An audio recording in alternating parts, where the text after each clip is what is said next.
దేవీ మాహాత్మ్యకాండ అని ఒకటి ఉంది మార్కండేయ పురాణంలో.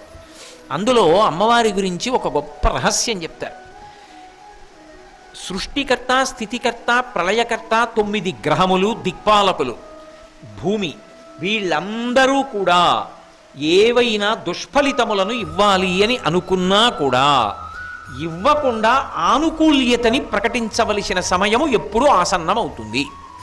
9 గ్రహాలు ఉన్నాయనుకోండి, అందులో ఏదో ఒక గ్రహం చాలా ఉగ్రంగా ఉంది, అది దుష్ఫలితాలు ఇవ్వాలనుకుంటోంది. కానీ ఆ గ్రహం అలా ఇవ్వకుండా ఎప్పుడు ఆగిపోవాలి. లేకపోతే దేవతలే ఇవ్వాలనుకుంటున్నారు, దేవతలు కూడా ఇవ్వకుండా ఎప్పుడు ఆగిపోవలసి ఉంటుంది.